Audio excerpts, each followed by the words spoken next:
betapa banyak kita mungkin ketika anak melakukan kesalahan atau pasang melakukan kesalahan, yang kita bangun adalah benteng bukan jembatan. Betapa banyak ortu dan anak tuh terjadi pertengkaran, terutama anak saat ABG, karena yang dipakai adalah komunikasi ala benteng, bukan komunikasi jembatan.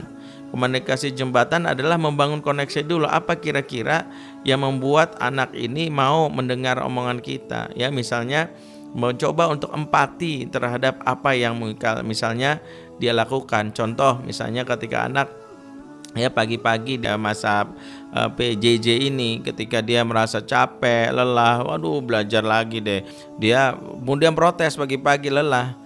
Alih-alih kita mencoba membangun jembatan atau koneksi, yang ada kita bangun benteng. Kamu tuh gak bersyukur banget deh, udah jelas-jelas bahwa ini pagi-pagi. Nah itu membuat anak kayak bertahan, ya akhirnya terjadilah keributan.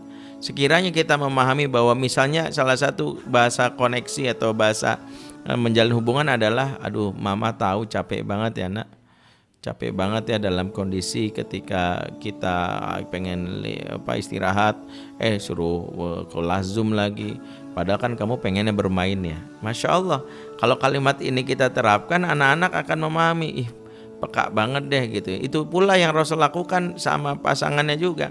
Alih-alih menyalahkan Aisyah Ummul Mukminin ketika banting piring, ketika menyebutkan rasa cemburunya, Rasulullah justru memberikan yang namanya sebuah pemaknaan baru, ya, dengan kalimat gorrot umukum, ibu kalian lagi cemburu. Jadi tidak menggegas sebagian besar mungkin, maaf gitu, suami ada yang begitu cepat ya menyalahkan istri dengan mengatakan, mah ngomong yang benar dong, sama anak lagi kamu tuh, ya nggak boleh gitu sebagainya. Ini membuka front baru.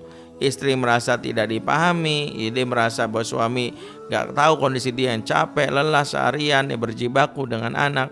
Sementara suami taunya cuman di rumah work from home, tapi gak membantu. Apa yang terjadi?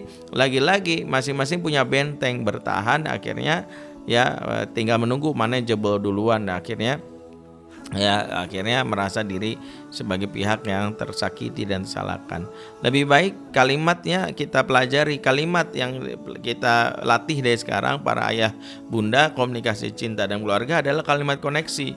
Kalimat koneksi itu adalah memahami perasaan orang dulu. Ketika misalnya istri kita ngomong ngegas itu, alih-alih kita menyalahkan, lebih baik kita berikan pemahaman seperti misalnya, nak, mama sepertinya capek ya nak. Nah, sepertinya mama butuh istirahat ya. Nah, ya kita bantu yo nak, mama. Nah, itu lebih membuat istri merasa dipahami. Begitu juga ketika anak ngambek pagi-pagi, ya dia misalnya nggak mau mandi. Duh enak emang ya kalau mandi pagi-pagi dingin gitu ya, enak. Tapi gimana ya nak, ini kan udah tanggung jawab kita. Gimana caranya ya supaya kamu tetap bisa mendapatkan keinginanmu tapi tidak melalaikan kewajibanmu. Yuk kita diskusikan. Itu namanya connection. Dan orang diberikan connection lebih intens, dia merasa ya kita menjadi pribadi yang menyenangkan. Nah itu mungkin salah satu hal yang menjadi kiat resep ya.